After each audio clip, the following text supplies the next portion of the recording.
I met Jay here when I was going to 59. I didn't know he lived in my building at the time. I used to come to school all the time early in the morning, right? I ain't gonna lie, man. The gangs used to have mad Marcy niggas lined up, going through their pockets. Jay was in that line. Seen Jay in the building. I'm like, yo, you go to the 168 too? Like, yeah. I was like, yeah, I know. I see this nigga on the fence all the time lined up. But I told him, come to school, walk with me. Hold up, I ain't fuck with him no more. I say, yo, come to school, walk with me and shit. They ain't gonna fuck with you. And this was third, fourth grade up in this.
Jay-Z, DeHaven and a young Memphis Bleak all grew up in Building 534.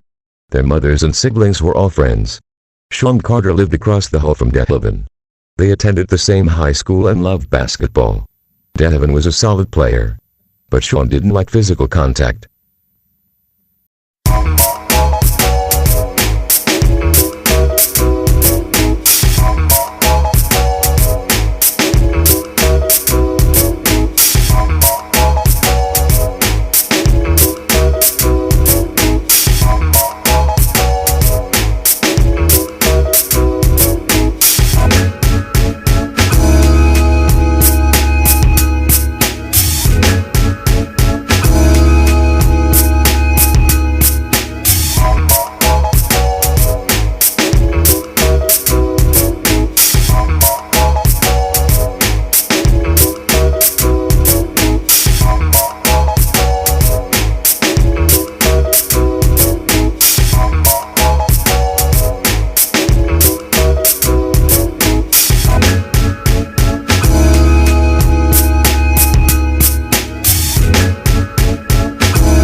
Turning point in the battle against crime.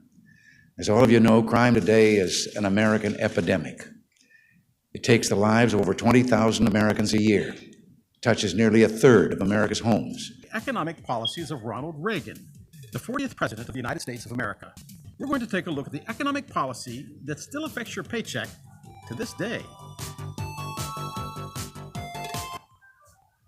When Ronald Reagan was elected to be the 40th President of the United States in 1980, the nation's economy had been in a state of great inflation since 1965. The decade leading up to Reagan's presidency was characterized by something called stagflation, where prices were rising even as unemployment remained high and economic growth was slow or stalled. This not only damaged the U.S. economy, but economies around the world. Reagan's solution was an economic plan that became to be known by his supporters and critics alike as Reaganomics. Reaganomics was heavily based on the trickle-down theory. This argues that if you lower costs for corporations by cutting their taxes, businesses use those savings to invest. The thinking was more money for corporations would mean more jobs and higher wages for workers and thus increased spending. But trickle-down is a controversial idea. Opponents argue that when corporate taxes are cut, domestic social programs suffer. And most likely only a small handful of rich individuals at the top become even richer. Reaganomics Life in Marcy Projects was tough. Rapping was the only way out for Sean. But De Haven, on the other hand, found an easy way and dangerous way. De Haven started selling drugs to buy new clothes, sneakers and cheap jewelry. Sean was only focusing on being a rapper at the time. While Sean was writing rhymes, De Haven was in the steps petty hustling. De Haven shared his clothes and jewelry with Sean. De Haven's mother treated Sean like a son. The Carter and Irby family were really close. Sean practically lived with the Irby family. In the beginning, Sean watched De Haven sell drugs, although he was no stranger to the drug world. As a child, Sean watched Ty-Ty's older brother Danny Diamonds sell drugs as well. Danny Diamonds was a kingpin in Marcy Projects.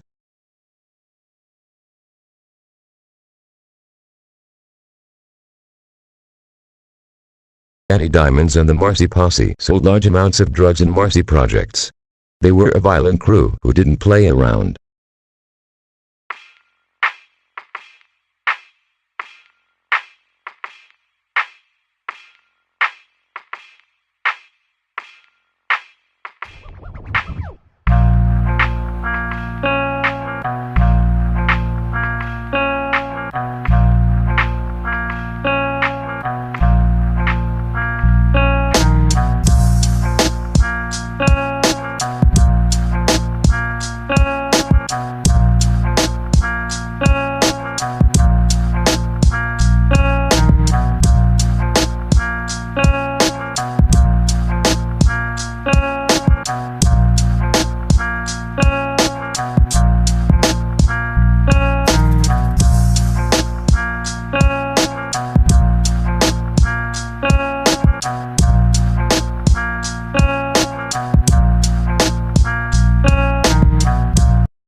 Love was a known hitter in Marcy Projects.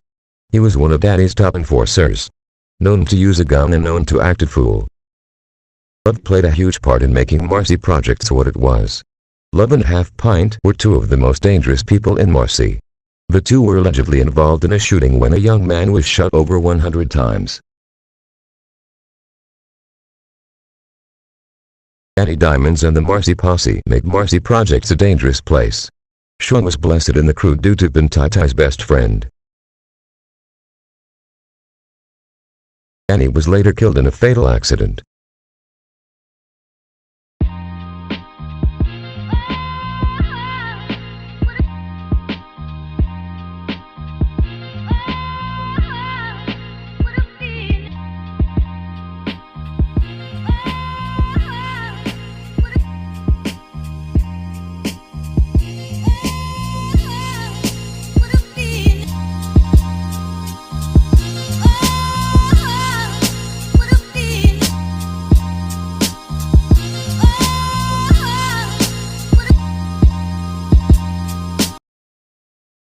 Donovan aka Headache aka Gil wasn't with the violence.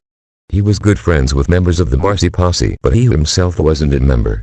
Headache seen a gold mine in selling drugs and felt that violence wasn't necessary. The people in Building 534 were like family. They had good times and bad times. The Irby family would often visit the Carter home. Sean's mother had an outstanding record collection and would often throw parties. One night Sean and De Haven went out looking for someone to rob. Armed with only one handgun, Sean and De Haven spotted two young men coming down the stairs at the subway station. They approached the two young men. De Haven held them at gunpoint while Sean ran the guys' pockets and took their jewelry. As Sean was running, the second guy pockets Delavan break and run, leaving Sean with the victims. Delavan ran back home to Marcy Projects. Luckily Sean made it back as well. That was their first and only robbery.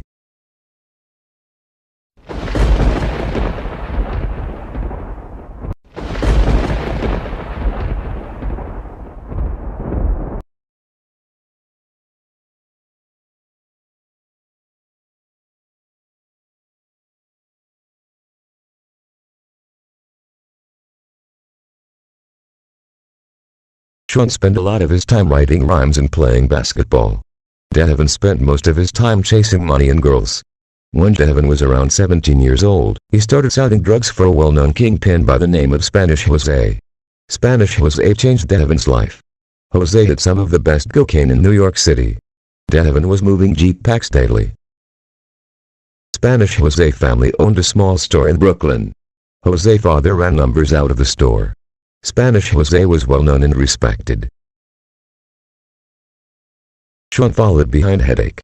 Slowly but surely he joined Headache in the drug business. Starting off as a worker for Headache. Once Sean learned the game, he refused to leave it. Blinded by the fast money and pretty girls, Headache had to connect and respect. All Sean had to do was tag along.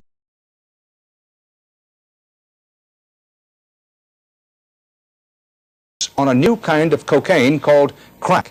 It's going nationwide, especially among the young, a drug so pure and so strong, it might just as well be called crack of doom. Crack, the most addictive form of cocaine, is now sweeping New York. They may hawk it by using the word crack.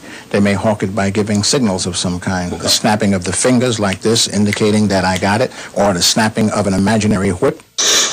Compared with powdered cocaine used for sniffing, crack is 4 times as strong, purified by a process called freebasing.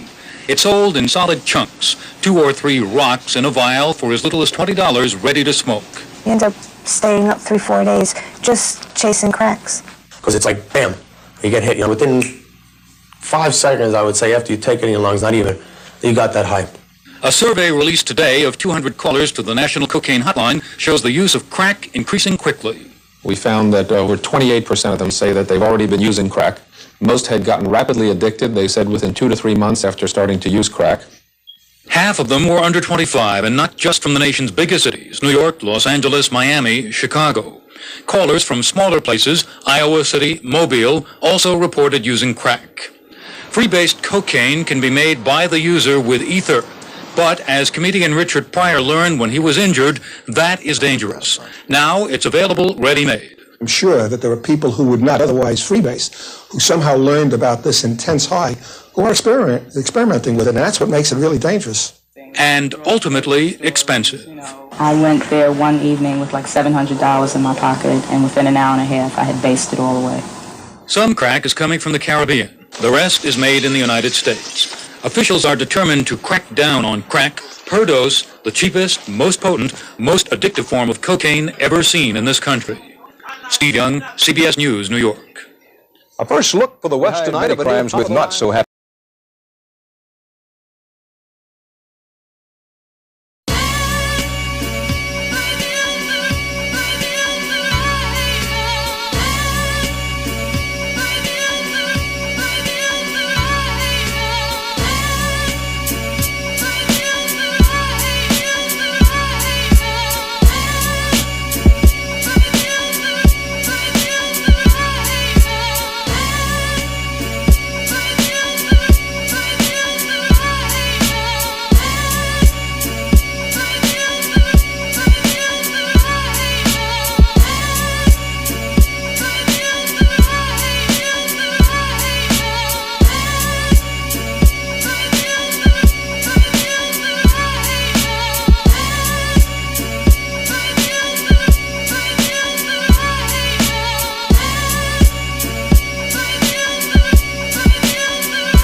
Hedrick went to live with family members in East Trenton, New Jersey. He made more money in New Jersey than he did in New York. Hedrick and his Uncle Buzz made a lot of money dealing drugs in New Jersey. Uncle Buzz often drove the guys around to make money. DeHaven made a name for himself in New Jersey. Hedrick was no longer working for Spanish Jose. Around this time, Hedrick was being supplied by two Russian guys by the name of Al and Tony.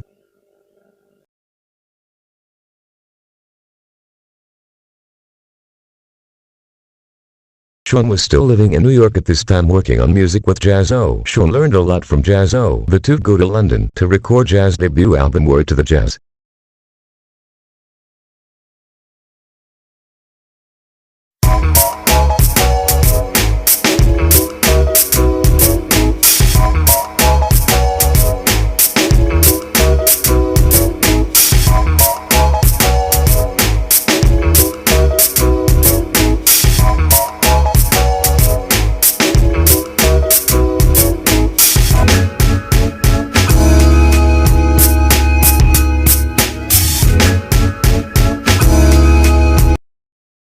December 4, 1988, Hedrick buys Sean a gold necklace with a gold anchor and gold teeth cut with diamonds for his 19th birthday. He surprised Sean with the gifts at the jewelry store. Sean started to look like a successful rapper. Sean had everything a rapper needed. The clothes, the jewelry, the sneakers, and most importantly he had the lyrics. Sean was always well dressed and always had cash. He gave Jaz-O a street look that people wanted to see. Jaz-O didn't look like street individual, but Sean did. Money wasn't a problem for the two MCs. Sean knew how to hustle and Hedrick had a whole lot of cash. Hedrick wanted Sean and Jaz-O to make it. Jaz-O was the first rapper from Marcy to get record deal. Jaz signed to EMI Records in 1987, but didn't release his debut album till May 2, 1989.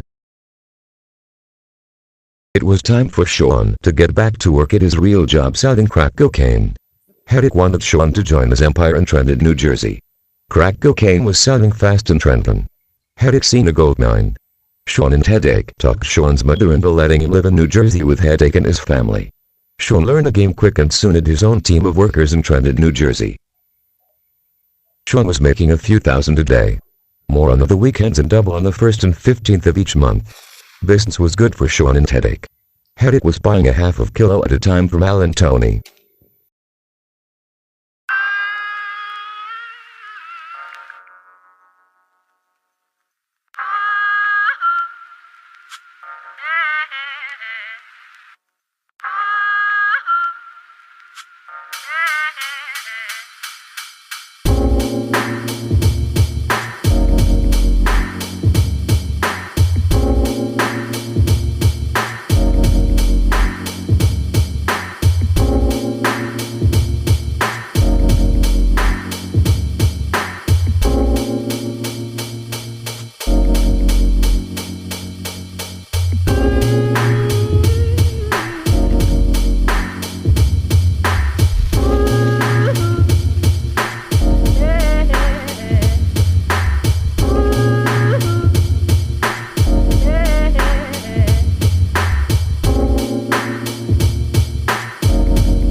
Sean and Headache lived with Headache's Angeles on Eastbourne Avenue. Sean and Headache realized that selling drugs in New Jersey was safer than selling it in Brooklyn. Headache learned from Danny Diamonds to travel to smaller cities and take them over. It was easy for Headache to take over small cities due to the quality of his product. Headache was no longer dealing with Al and Tony. He started dealing with two Dominican guys. Headache was buying a half of kilo at a time. He would meet the guys at a restaurant that was owned by one of the Dominicans. The Dominicans had pure cocaine. It wasn't long before Headache purchased a whole kilo from the Dominicans.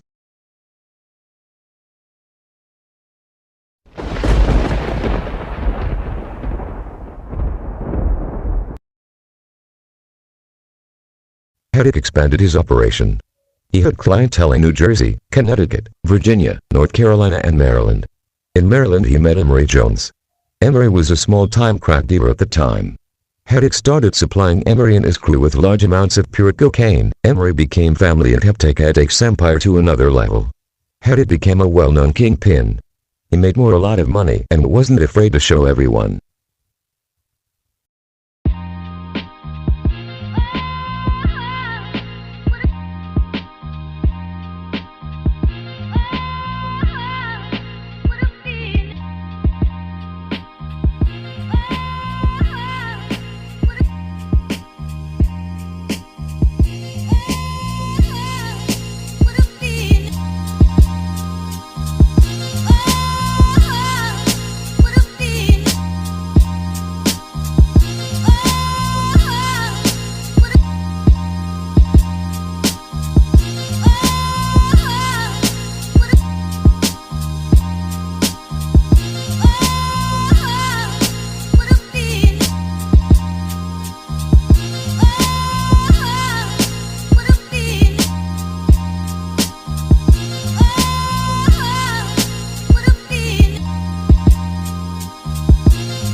Emory Jones was still in high school when he met Headache.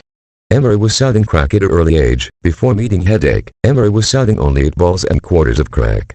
After meeting Headache, Emory was selling quarter of kilos. Headache had the best drugs for a low price. Emory and Headache became good friends and would often visit each other cities. One day Headache came to Maryland to go shopping. He called Emory and a few of Emory's high school friends to go with him to the shopping mall. As they walk around the shopping mall, a group of guys follow them around because Headache had on a lot of jewelry. He liked Emory even more after that because Emory didn't back down. Even though that group of guys didn't make a move, Headache seen that Emory had his back. Emory Jones became a kingpin himself within months.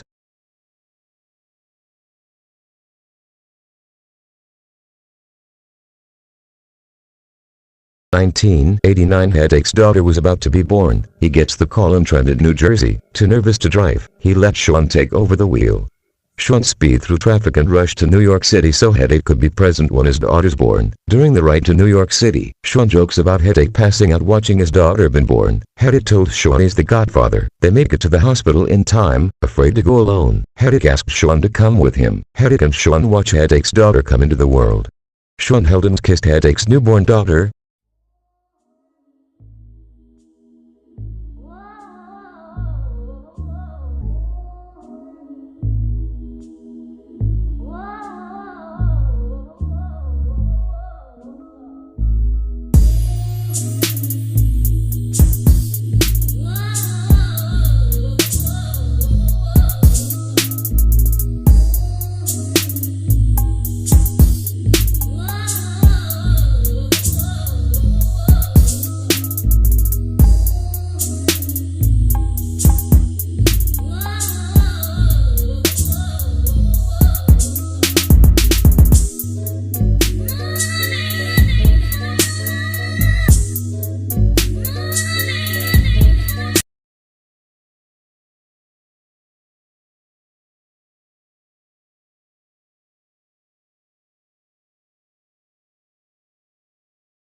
1989, days before Thanksgiving, Hedrick and Sean were in Maryland hustling. Hedrick woke up early in the morning and got ready for work. In the drug dealing world, drug dealers get prepared days before holidays. Holidays are busy days for some drug dealers.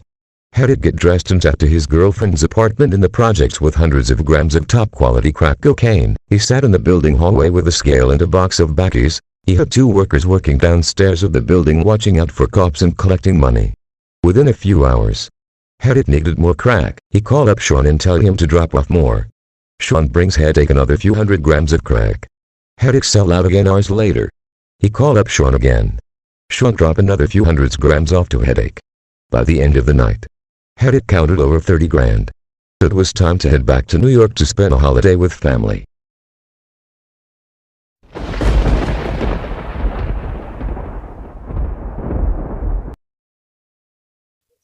In 1990, the crack game began to fall apart. The love was no longer there. Rules didn't matter anymore. New drug dealers came along and changed the game.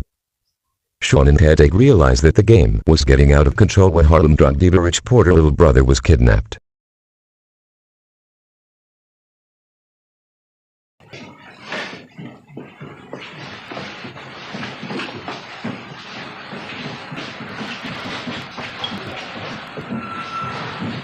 What's up, man? What's up?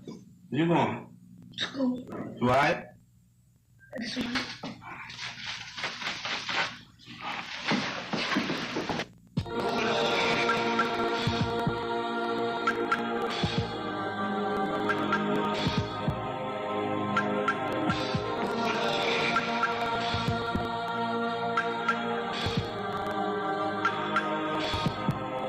What's going on, blood? Rich Porter's 12-year-old brother Darnell was kidnapped by a New York gangster that went by the name Preacher. Preacher and his crew were stone-cold killers. The whole thing was set up by Rich Uncle Apple. Preacher demanded $500,000 from Rich. The rumor was that Rich had the $500,000 to pay Preacher, but didn't want to give it up. Darnell's finger was chopped off and placed in a brown paper bag along with his rings and a tape recorder. Playing tapes. They had played a tape of my little brother. He was saying that somebody had them and they want Richard to pay some money to get him back. That was a tape recording of him. And at the time, I guess it was taking too long and the day was going by and things wasn't happening, I guess, as fast as they would have liked it to. I guess to show Richard that they weren't playing and that they were dead serious and that they had him for sure. They told him to go to McDonald's on 25th Street and Broadway to go into the men's bathroom and look up underneath the sink and there would be something there for him. Now at this time, I'm like, I believe something's really going on. This is dead serious. And my thing was, for some reason, I felt like they probably were sending something of his back to us to let us know that they were serious. So at that time, at that point, I said, if it's a piece of my brother, I don't want to know. And they went, to my cousin went, Peanut went, and a friend of Bridget's. They went over to McDonald's, they came back, they said they didn't see anything. So the people called back and said, did you get it, or whatever. And they were so persistent with it, I was like, there's something there. So they told them to go back. Huddled with Richard and they were discussing something and I didn't really know what it was at the time, so I was like, what happened? Like, I know they didn't send, and what they ended up telling me was that they had sent a copy of the tape and my little brother's finger with 2 of his rings. And on the tape, like, they brought the tape, they wouldn't bring it upstairs, I guess, because I had already stated that if that was so, I didn't want to see it and I didn't want to know. But they brought the tape upstairs and they played the tape, and on the tape, my little brother is, he's crying, and he's like telling us that they cut his finger off. He's asking for us to help him. He asked for me. He asked for my brother. He was like, Richard, give them the money. They cut my finger. They brought the tape. They wouldn't bring it upstairs, I guess, because I had already stated that if that was so, I didn't want to see it, and I didn't want to know. But they brought the tape upstairs, and they played the tape, and on the tape, my little brother is, he's crying, and he's like telling us that they cut his finger off. He's asking for us to help him. He asked for me. He asked for my brother. He was like, Richard, give him the money. They cut my finger off. They said if you don't give him the money, they're going to cut my hand off. So at this time, like, through the whole, from the beginning, there was no police contact. We had. Weeks later, Rich Porter was murdered by his close friend, Alpo. Alpo was upset because Rich wasn't honest with him about cocaine prices. Rich was shot in the head. His body was found on the side of the road.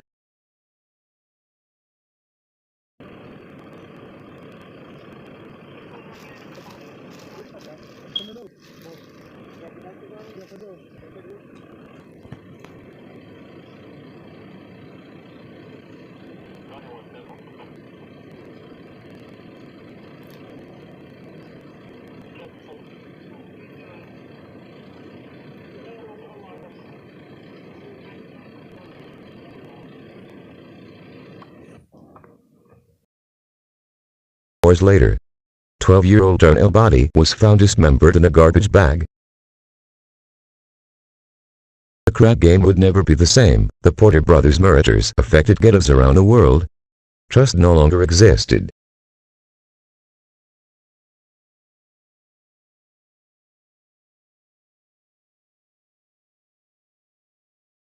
Back in Brooklyn, Sean and Headache continued selling drugs. One night before heading back to New Jersey, Headache decides to stop and pick up some crack. Headache and Sean go uptown to buy a few hundred grams of crack. After purchasing the crack, two men approach Headache and Sean. One was armed with a handgun. Sean had on a lot of jewelry, so Headache knew that Sean was the main target. Headache punched the armed man, giving Sean time to break and run.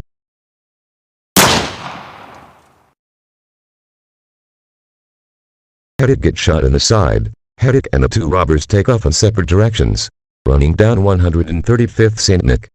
Headache spots Sean standing on the corner waiting for him. Sean, I'm shot. Headache said. Okay, come on. Sean said. Sean walk Headache in the store but get kicked out by the owner. Come on, lay right here. Sean said. Sean stop a taxi and rush Headache to the hospital. On the way to hospital, Headache gave Sean the drugs and told him to just drop him off at the hospital, not to stay. A nervous Sean agreed, looking into his dying friend's eyes. They makes it to hospital and Headache survived. Sean took over Headache's empire until he was released from the hospital.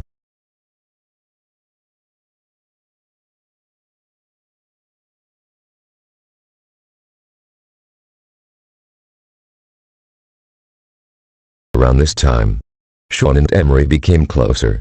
Emery was making a lot of money in Maryland. He started letting Sean come down to sell drugs. Sean would often travel to Maryland and make a lot of money selling ounces of crack. Sean and Emery became more closer than Headache and Emery were. Headache was only focused on making money at the time. Sean and Emery had a lot more in common.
Jaz-O was dropped off the record label due to poor record sales.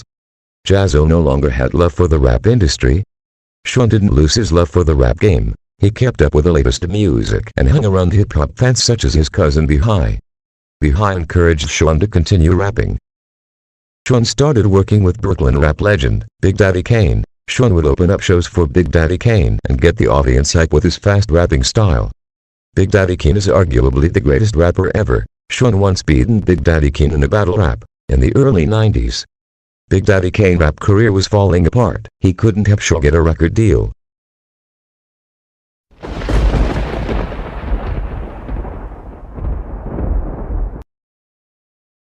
Sean was a serious drug dealer. His customers couldn't be a dollar short. Sean ran his business like a professional. He kept his money nice and neat. Sean was very organized and focused. Ty was Sean's right-hand man. Some say that Ty was Sean's goon. Ty was known to have a quick temper. He was no stranger to violence, coming from a gangster family. Ty was also known to shoot. He was an official member of the Brooklyn Posse. No matter what, he had Sean's back.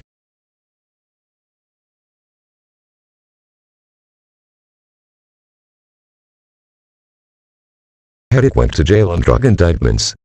He served 11 months at Mercer County Jail in Trenton, New Jersey. Hedrick paid his lawyer thousands of dollars to do only 11 months. He was booked on 6 different drug charges. Hedrick was able to put away a lot of money. Months before serving his time, Hedrick hooks up with Sean, Emory Jones, Uncle Buzz, and a few others to help him sell multiple kilos. Sean and Emory continued doing business while Hedrick was serving his time. While serving time, Hedrick was selling pounds of marijuana inside the jail. He made friends and stayed out of trouble. Sean never came to visit Hedrick. Hedrick couldn't wait to get out and be a millionaire.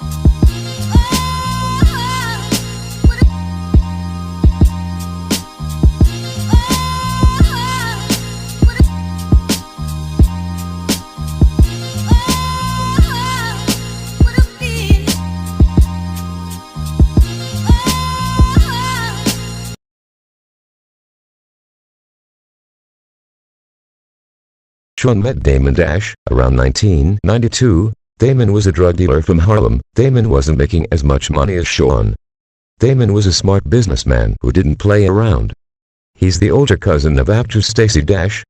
Dame understood hip-hop and he saw that Sean was a great rapper. Dame, Behi, DJ Clark Kent and Ty were Sean's biggest fans. They believed in Sean and pushed him to continue rapping.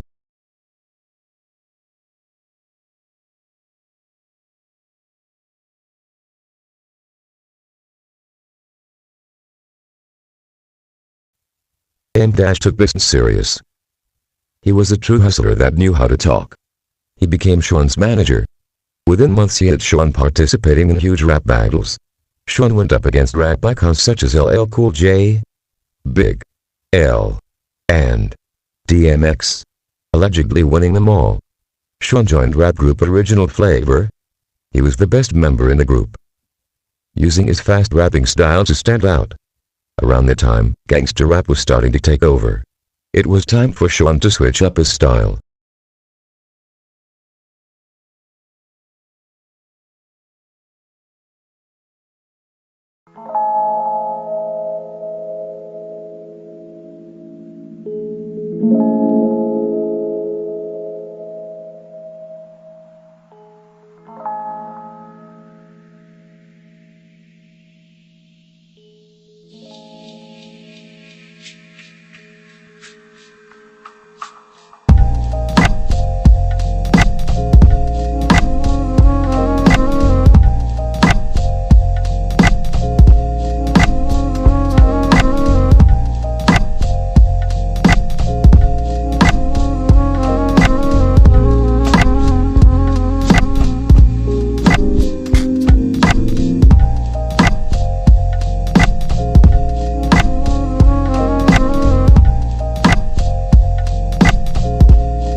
Attention viewers. We hope everyone's enjoying this film, the maker of this film only using information that was provided by those who were there. The information in this film comes from Devin Irby, Mike Holly, and a female who didn't want her name to be involved. Unfortunately, the filmmaker couldn't afford to do a traditional documentary. This documentary style is raw and uncut. There will never be another documentary about rapper Jay-Z that take you as deep as this one. This film wasn't meant to expose anyone. This film was made for Rockefeller fans who admire the crack game. The filmmakers requesting all viewers to send $1.99 to Cash App. That's $1.99. Classic material such as this is worth $2. That $2 would help drugstore films with our upcoming projects. Only $2, that's a snack. Thank you for your time. Now let's get back to the movie.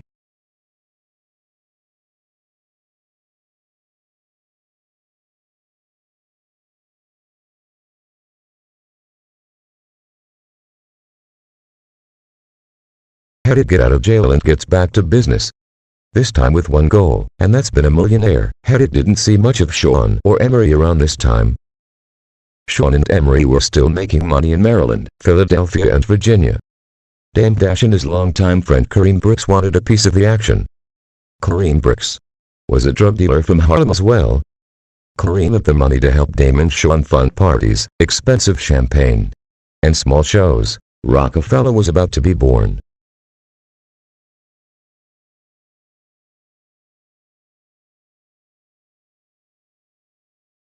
Hadid gets 150 kilos with a scorpion stamp.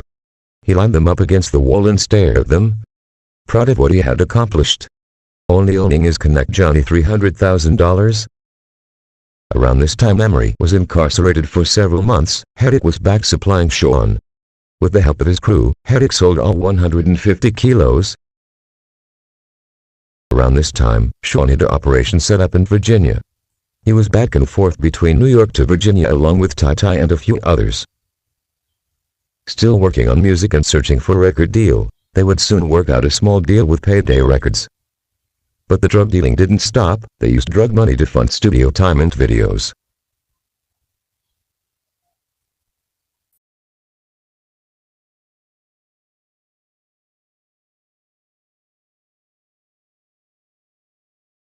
All right, let me ask you, how do you quit selling drugs? Because let me set it up for you.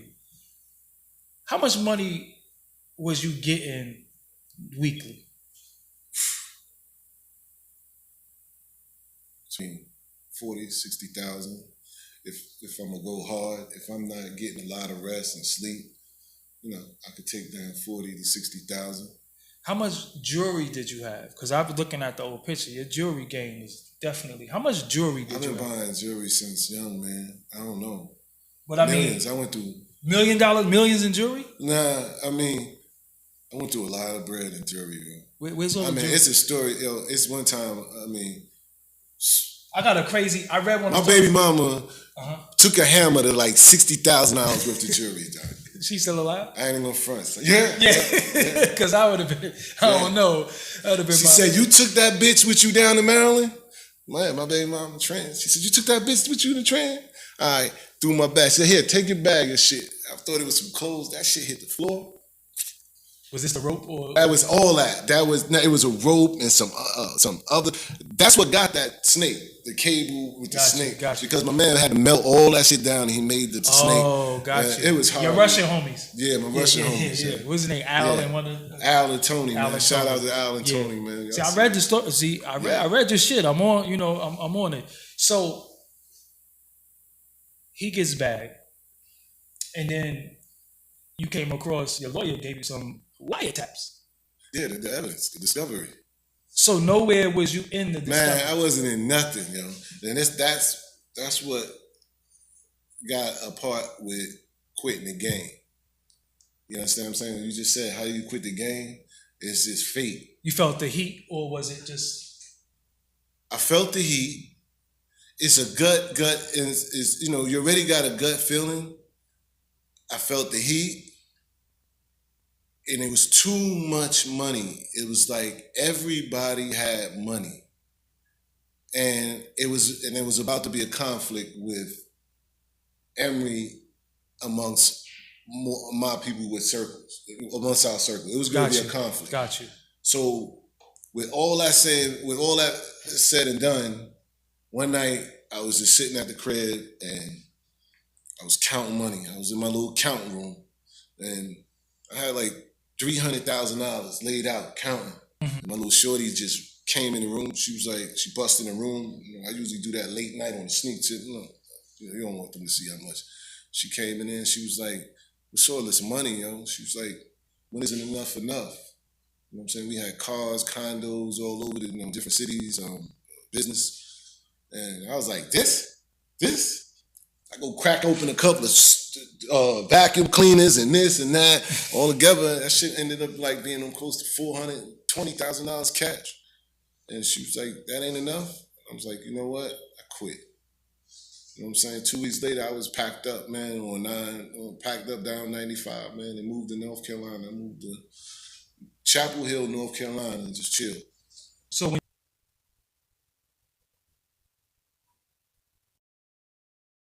Hedrick leaves the game and moved to Chapel Hill, North Carolina with his girlfriend. Some say that Hedrick wasn't the same around this time. Some was even mad that he left the game. Hedrick was only been smart.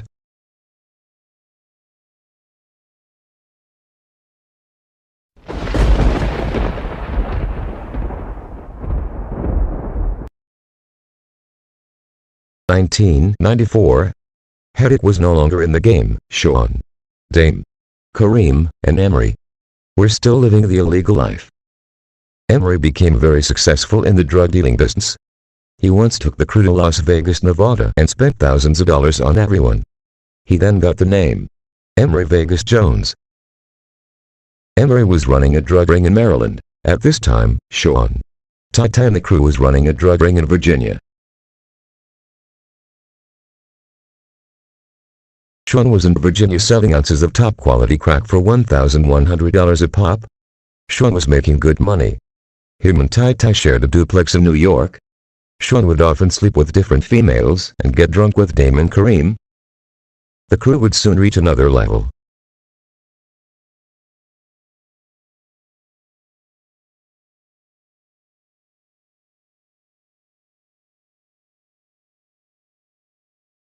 The U.S. Virgin Islands are a tourist's paradise.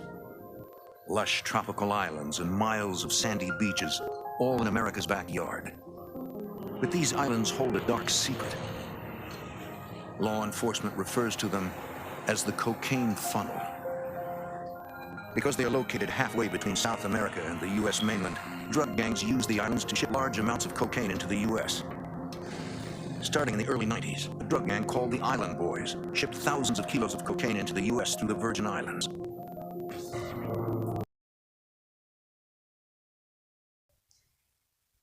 Emory met a top member of the Island Boy gang. He started buying 100 kilos at a time for only $5,000 a pop. He would soon introduce Sean, Kareem, and Dame to the Connect. The crew would often take trips to St. Thomas to hang out and discuss business with the Connect. The house that's in the In My Lifetime video belonged to the Connect. The boats in the video belonged to the Connect as well. The crew were making more money than rappers with record deals. The crew made millions on the streets. Dame understood that his crew had more money than the rappers in the industry. He also understood that other rappers wasn't living the kind of life they were living. Inspired by Russell Simmons, Suge Knight, Jermaine Dupri, and mostly Sean Puffy Combs, the crew decided to start an independent record label. They used the Rockefeller name to represent money and business.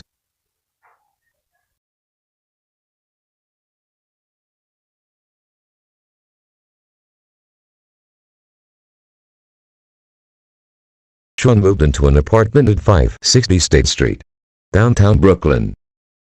Laced with leather furniture, big screen televisions, and a huge aquarium.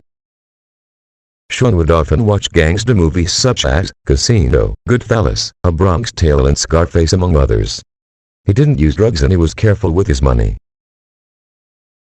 Sean and the crew started purchasing 100 kilos at a time. They were moving drugs in New York, Maryland, Philadelphia, Connecticut, North Carolina, and Virginia. The crew was under investigation in Maryland. FBI thought that Headache was the man in charge of the operation. In October of '94, Sean had a drug deal to make in Maryland. The buyer was planning to purchase 4 kilos of cocaine for $100,000 from Sean. Sean didn't want to take the trip himself. At the time, Tai, Sean's mule, was in Virginia at the time taking care of other business. Sean knew that things were hard at the time, but he didn't want to miss a $100,000 sale. He decides to send his then-girlfriend on the road to make the sale. The plan was to have her meet another female at a shopping mall. She gets busted on the interstate with 4 kilos in the trunk. She didn't rat and she was only sentenced 7 years in prison. Sean took care of her the whole bid. She was released in 1999 after serving only 48 months. 560 State Street became the stash spot for the crew. Sean, Emery, Damon, Kareem would all pitch in and come up with $500,000 to purchase pounds of cocaine from there. Connect in St. Thomas. They would meet the supplier in secret locations and quickly exchange money for product. Boats and helicopters were involved. After the crew picked up the product, they would load it into one of Sean's vehicles and Sean would park the vehicle by his apartment. Around this time, Emery knew that he was being watched by the feds. The crew walls were closing in. In the beginning of '95, before working on the Reasonable Doubt album, the crew money was all tied up in Rockefeller Records. Sean was paying lawyers to fight his girlfriend's case. At the time, money was tied for the crew. One day after buying from the Connect in St. Thomas, Emery's mule was shot in the head and drubbed. Transporting over 200 pounds of cocaine to the crew's secret location, he was found dead in a caravan without the cocaine. The crew reached back out to the Connect and was given 200 more pounds of cocaine on assignment. They paid the Connect back in less than a week. The crew charged customers more, and it went faster due to the dread in the streets weeks prior to the incident.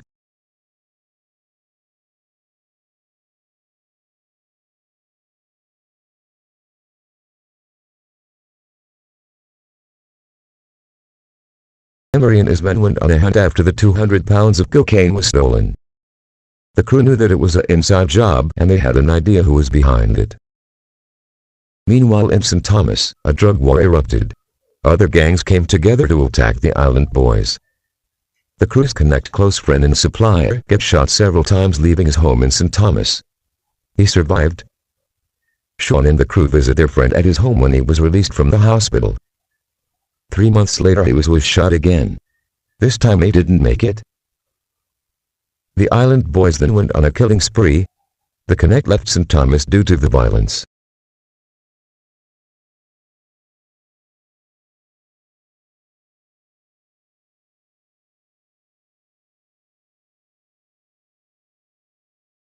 The crew was even more determined to start a record label. With artists such as Sean, Memphis Bleek, Sauce Money and Jaz-O, the crew was ready to make more music. Damon Kareem pushed Sean to make drug dealer music. Instead of using his lyrical skills rapping fast, he started using his lyrical skills to rap about the drug dealing life. Around this time, people in Brooklyn thought that Sean was dressing and acting like he was from Harlem. Sean and the crew funds Reasonable Doubt with drug money. They soon landed a deal and released Reasonable Doubt in 1996. The album would later be a hip-hop classic.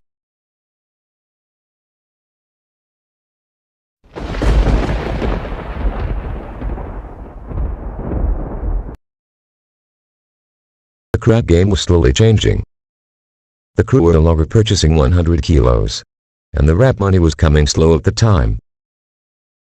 To maintain their expensive lifestyle, the crew would still purchase a kilo or two.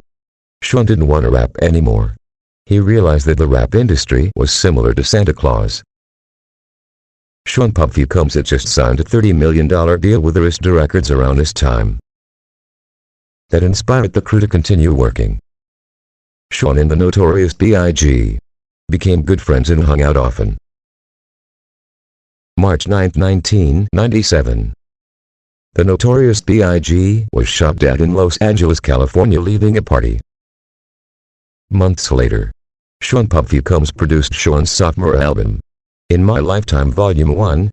Most people called it a bad boy album. It wasn't what most people expected after hearing Reasonable Doubt.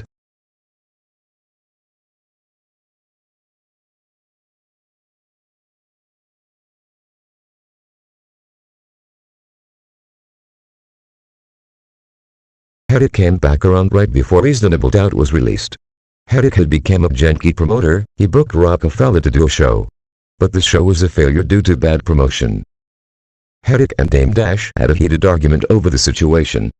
Hedrick had also came on Foxy Brown's I'll Be video set to see Sean. He also came on Sean Streets' watching movie set. Hedrick wanted a piece of the action. Out of the game for almost 3 years. His stash was getting very low. Hedrick now wanted to be a part of Rockefeller.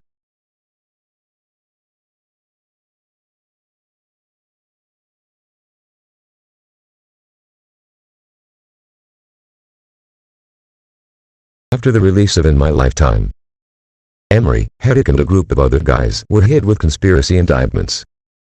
They were facing life in prison. Hedrick was picked up in North Carolina at the courthouse paying a speeding ticket. Hedrick told the cops that he has been out of the game for years. Hedrick and Emery both get out on bond. Hedrick was out of money and needed help hiring a good lawyer to fight the case. He reached out to Sean for help, but the Rockefeller crew tried to keep their distance for obvious reasons.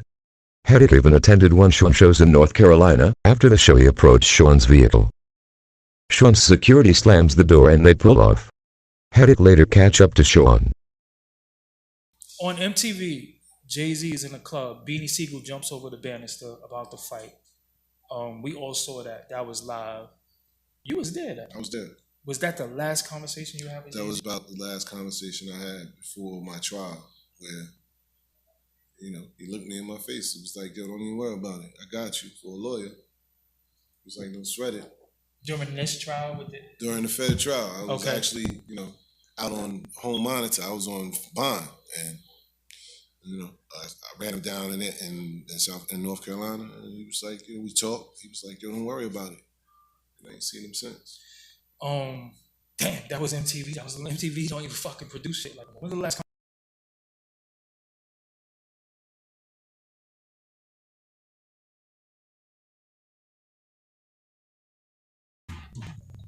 That was a fight of my life. That was a turning point where I see how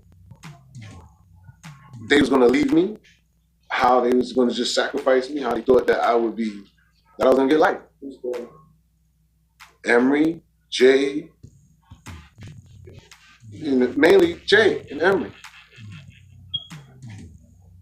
I'm saying that's the only ones, when you read it, you can pretty much tell you everything. I haven't spoken to them, the way they carried it, they just left me. I ain't spoke to them since. And Emery, a lot of people are finding it hard to believe that Emery is my co-defendant. If you read the comments, they steady asking me and steady asking me and steady asking me. They even add him. Ask him. What exactly were the charges in this case? I was being charged at an 848. Like, that's, kingpin charge. If anybody been indicted under the kingpin charge and anybody doing life, they understand what that is.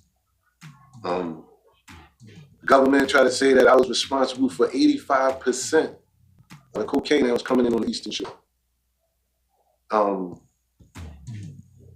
And they indicted me. They indicted me with Emery and another co-defendant. This case went on for a while. And during the process of this case, I just get to telling the story on how Jay and how Emery and them was moving and, how shit was feeling shaky and the breakdown of everything. That case was so much of a fight. It was at some point I knew that the government didn't have anything, that they was just bluffing. They didn't have no video, they didn't have no audio. Like I said, you read the story, they had a quick second of a snitch calling me, and then they superseded indictment. They put more co-defendants on the case. They was just trying to get it at this point. It felt like to me, it felt like a circus to the judge. Like, they didn't have enough. They didn't have nothing but snitches. Like, they had nothing. Everybody that they had, they didn't have no hard evidence. They just was reaching. So at the end of the day, they granted it was a mistrial. You know what I mean? I say I won, but technically I didn't really win. I mean, he declared a mistrial so that state's attorney wouldn't take an L, because that's what was going to happen. You get what I'm saying? Yeah. So they did me a mistrial, and that was it. You know, but I walked away with, yeah, I beat that. They ain't have shit. You know what I mean? They had the right person, but you know, it was over. They ain't have the right time. And I go into that, you know, in some of my interviews. And, you know, when I say the right time, meaning, you know, I kind of, only reason why I'm here now talking and speaking is because I left the game at the right time. You know what I mean? I packed up, loads of cash, bags of cash, family and all, and I moved. I turned my back to the game. I left it alone. Left cold turkey, left it alone. Close to $500,000 cash, left it alone. 3 years later, they came and got me. 3 years later. So when I say I left at a perfect time, when I look through my case, all the investigation was the whole 3 years that I have been gone. So it was my gut feeling, and you know, that tuition I always had as a kid, that, you know, just leave, just turn your back. You know, this is getting out. I just had a gut feeling.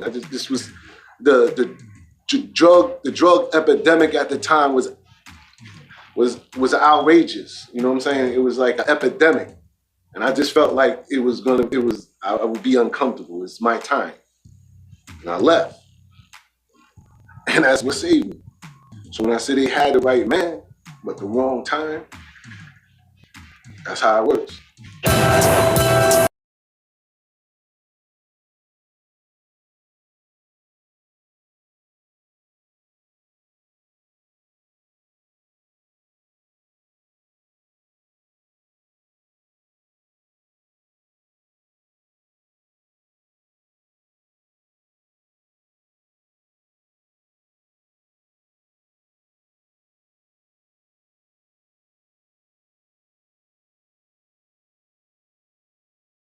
(1998). Emery was sentenced to 15 years in prison. Sean and the crew were no longer dealing drugs. Sean decided to put his all into rapping. He gets back in the studio and start recording In My Lifetime Volume 2 Hard Knock Life album, which would be his highest-selling album. From televisions and magazines, Hedrick watched his childhood friend become a huge rap star. Sean was finally able to live his dream. He no longer had to deal drugs. Sean and the crew used their hustling skills in the rap industry. They made it out of a dark world. A world that's going to haunt them forever.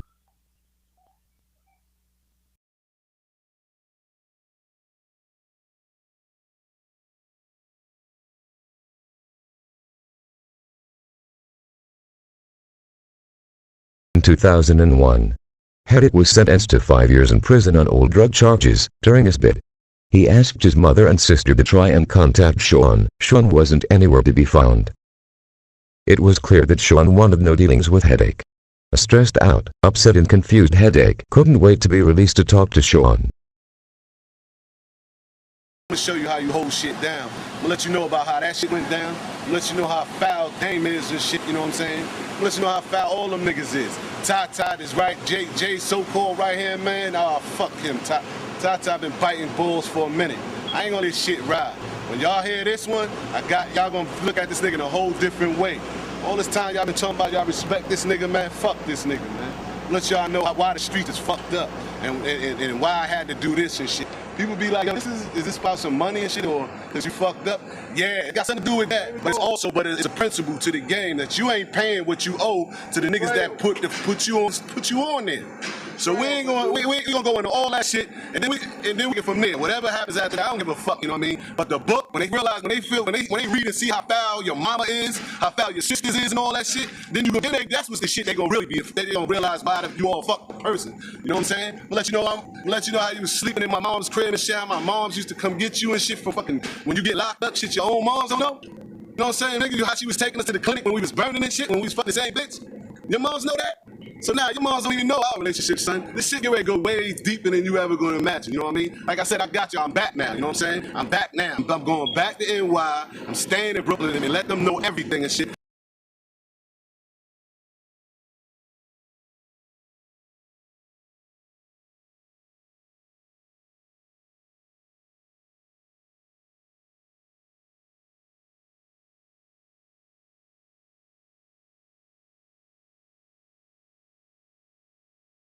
Hedrick was talking about the way Sean's mother treated Sean while growing up in Marcy projects, such as kicking Sean out and stealing his drugs and money.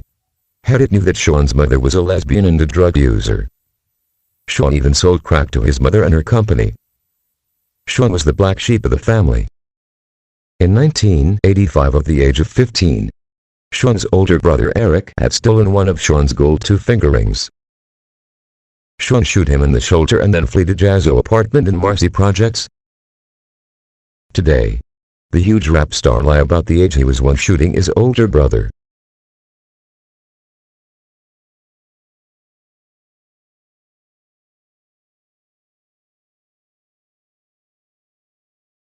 In 1987, Sean was robbed for his Polo Goose by a group of guys from Sumner projects. Sean, Tata and a few others run and get Hedrick. They told Hedrick who it was that robbed Sean. Hedrick and the guys rush up the street to get Sean's jacket back. When they catch up to the guys, Tata gets knocked out for trying to get the jacket from a killer named Weebo. One guy fire a shot inches away from Hedrick's head. The guys then told Hedrick and the crew to walk off. And that's what they did. Later that night, members from the Brooklyn posse catch up to the guys that robbed Sean. They worked out a deal and no one was hurt. Months later, Sean was robbed again in Marcy projects. This time he was robbed for 2 gold nugget rings. Standing in the project hallway flirting with the 15-year-old girl, Sean go and get Hedrick again. This time, Hedrick was really angry. He chased down the guy that robbed Sean, firing multiple shots. Sean was allegedly robbed in 1990 for his expensive gold necklace and gold nugget watch. The rumor is that Sean went to the police and filed charges.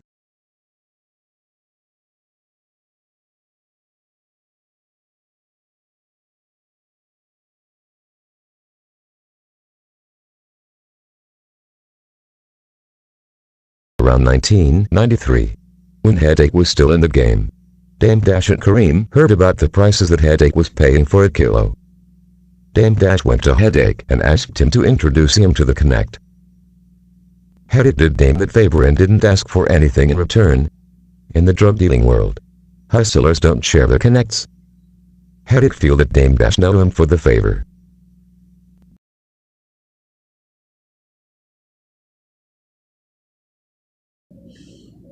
Yeah, they kind of assumed that I snitched because I beat the case. And I really didn't beat the case. It was like the judge actually seen that, you know, I wasn't gonna get convicted.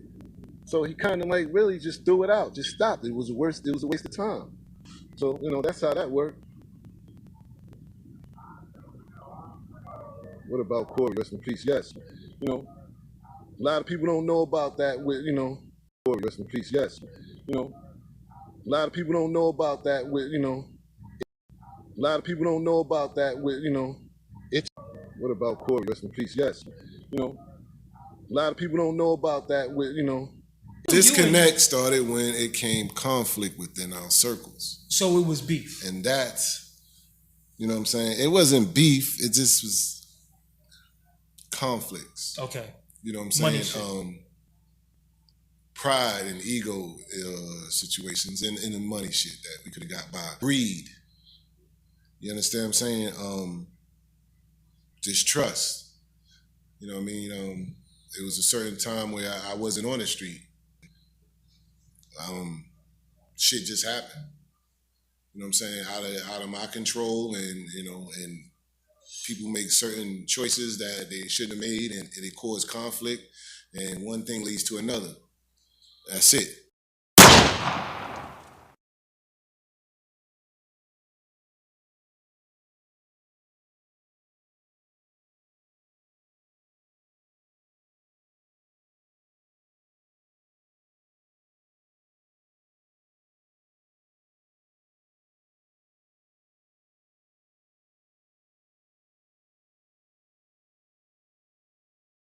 Calvin Klein was a good friend of Danny Diamond's. He grew up in Red Hood projects not far away from Marcy. Around 1986, Sean started dealing drugs for Calvin when Headache was staying in Trenton, New Jersey. Rapper Jazzo also sold drugs for Calvin at this time. The police once took some Jeep packs from Sean but didn't arrest him, because they didn't know what it was at the time. Sean then went to a neighborhood in Trenton, New Jersey and sold crack for 2 days straight with no sleep to pay Calvin his money. Years later, Calvin go to Maryland with Sean and Headache to sell crack. They get into it with some locals at a party. Calvin cut a guy across the face. A huge fight breaks out and some shots get fired. Sean take off behind Klein. They both hop in Klein's green Mercedes and pull off. They get pulled over by the cops and arrested. Klein admitted to the crime so Sean could be released. Calvin Klein was later sentenced to 14 years in prison on drug-related charges.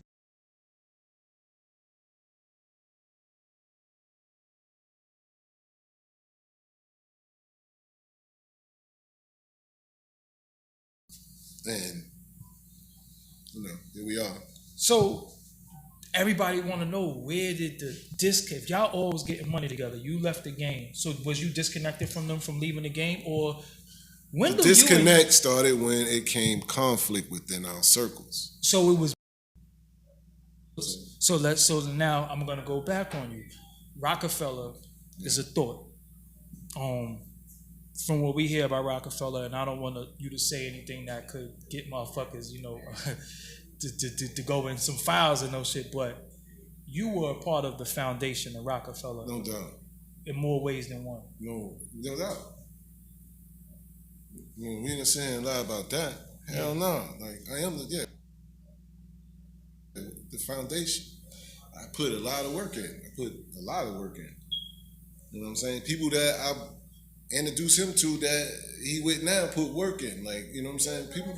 People made sacrifices for that, man. I ain't gonna just say but definitely, you know what I'm saying, I put a substantial amount of sacrifices on my, with my time and stuff and resources to make that shit happen. We'll just use the word resources. Yeah. But when the story comes out, it's Dane, Biggs, and him.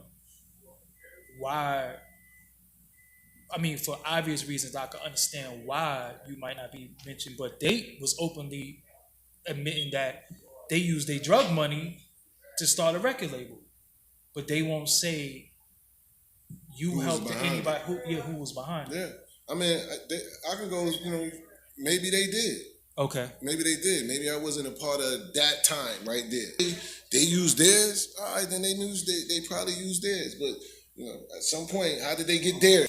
Got you know what I'm saying? Got you. That's what we gotta talk about. How did they get theirs? Like, still gotta lose, man. That they had to go through to get theirs. So, either way, you're not gonna scratch me out of history. You're not gonna scratch me like I ain't have no parts of that.